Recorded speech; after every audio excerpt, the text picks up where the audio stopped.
Citra satelit menunjukkan bahwasanya di Marinovka, tepatnya di Belgorod, perbatasan antara Rusia dengan Ukraina yang jaraknya tidak jauh dari 30 atau 300 meter lah dari perbatasan Ukraina dan Rusia, ini telah dibangun hanggar ya. Hanggar lebih dari 13 atau 15 hanggar di Marinovka. Ini kemungkinan untuk pembom garis depan Su-24 atau pembom taktis militer Su-34 Rusia. Entahlah ini, tapi sepertinya ini untuk pengebom garis depan ini. Atau mungkinkah ini tanda-tanda bahwa serangan besar akan terjadi di Marinovka atau Kiev, atau pengambilan Kharkiv akan terjadi bulan-bulan ini?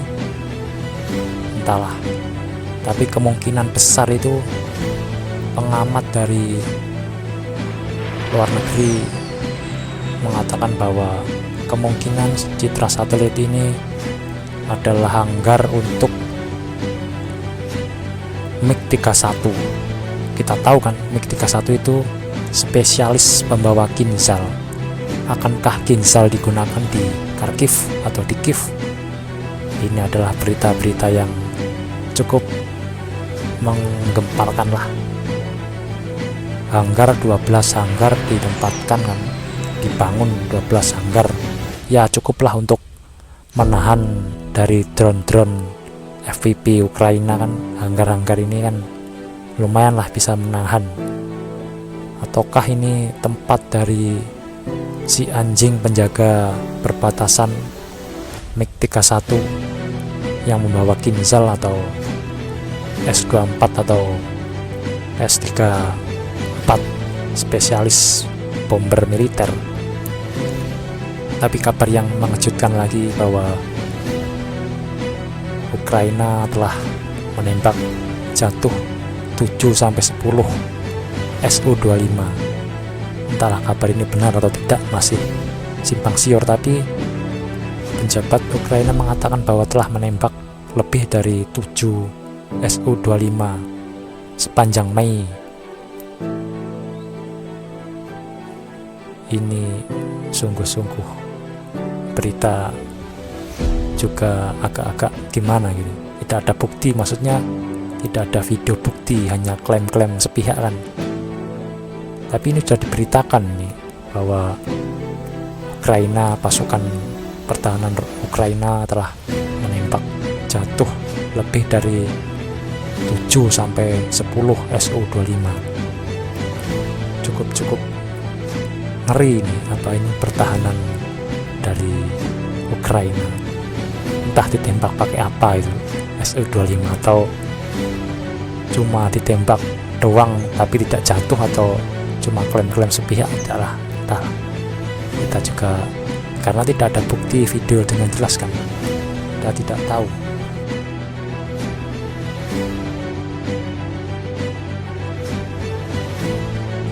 Ini juga yang sangat aneh, atau bisa dibilang itu Swedia itu kini semakin panas dan semakin tegas. Karena ya kemarin itu kan Swedia kan memberikan bantuan 960 juta euro kan kepada Ukraina.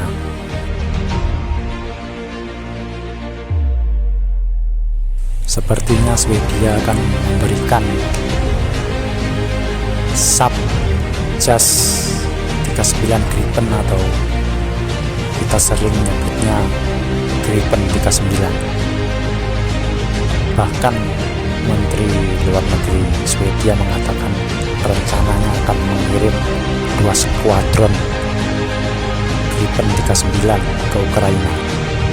Gripen 39 ini 11-12 lah sama C10 dari Cina. Ya 11-12 lah tingkat keefektivitasnya lah. tapi sih masih mending Gripen 39 lah daripada J10.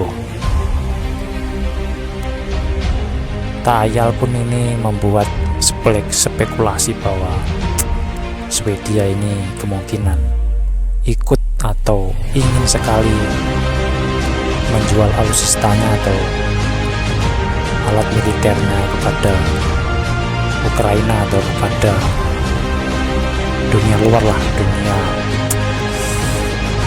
sekarang kan itu Rusia kan udah gencar-gencarnya kan memakai pesawat atau memakai Su-35 atau Su-24 atau Su-34 kan. Di kemungkinan itu Swedia itu ingin bersaing dengan Su-34 atau Su-35 atau Su-25. Jadi ingin mengukur lah, kemungkinan ini ingin mengukur sekaligus membantu sekaligus ingin mengukur seberapa efektifkah Gripen 39 ini di medan tempur. Kan lumayan kan dapat analisis dan data dari pertempuran Gripen. Kita tahu bahwa Gripen 39 ini adalah produk yang kurang diminati lah, sama buruknya dengan Eurofighter dari barat kan, sama-sama jarang dibeli lah, jarang laku lah. Entah ini berita ini akan dilanjutkan atau tidak, kepastiannya kan. Sementara di Praha, di Ceko masih berlangsung konferensi antara anggota-anggota NATO, dan kemungkinan bantuan Swedia ini akan terlaksana kemungkinan di bulan Juli di konferensi bulan depan ya, tepatnya kalau nggak salah ya bulan Juli lah di Washington tepatnya. Kemungkinan jika terlaksana, kemungkinan besar bahwa Swedia akan mengirim 2 skuadron Sub JAS 39 Gripen. Entahlah, kita tunggu kabar selanjutnya.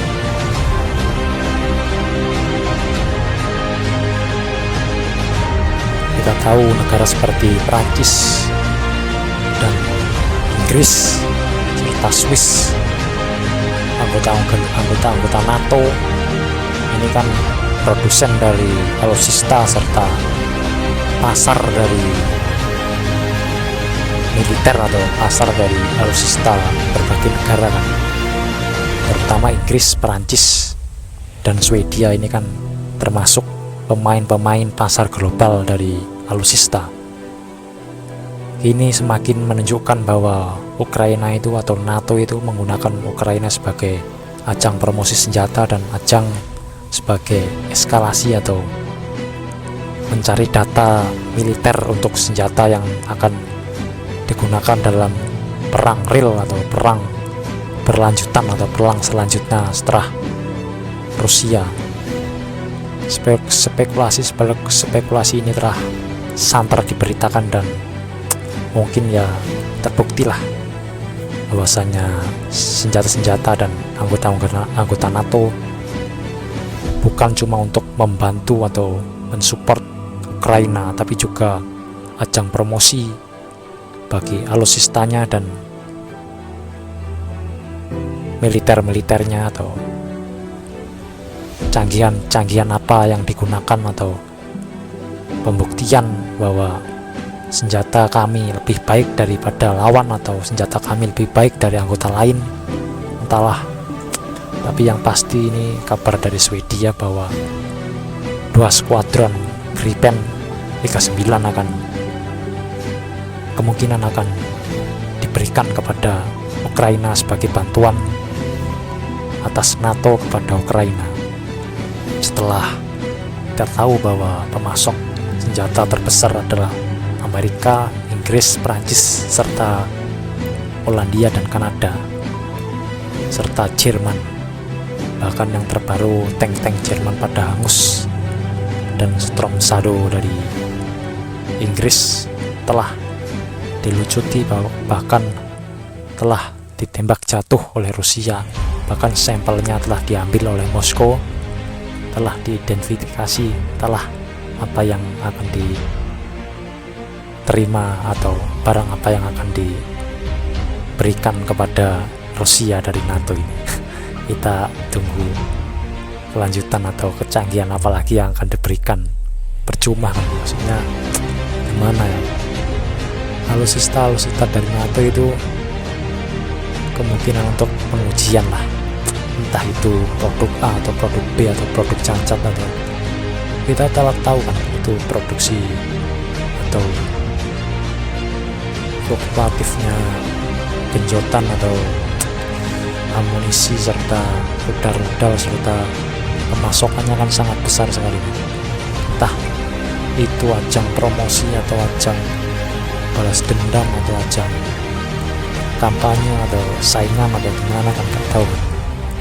Kita ambil contoh dari Perancis. Perancis itu di benua Afrika kini kan sangat terdesak kan?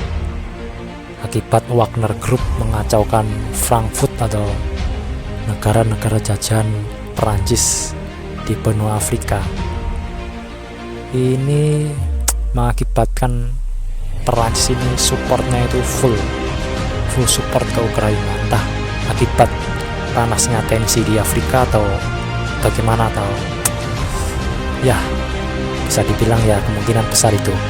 Dan negara-negara lain seperti tersulut lah, ingin membantu dan juga sekaligus promosi, sekaligus juga mengidentifikasi atau bagaimana senjatanya atau alutsistanya bekerja dengan baik dan apa kekurangannya dan bisa tahu. Kemungkinan ya seperti itu kan. Semakin santer atau semakin hari semakin panas atau semakin gimana, tiba-tiba datang rudal, besok-besok lagi jangan-jangan itu Amerika turun tangan langsung mengirim rudal-rudal atau patriotnya, kan nggak tahu kan. Tapi yang pasti ini adalah negara-negara NATO selaku produsen alutsista telah gencar promosi senjata ke Ukraina.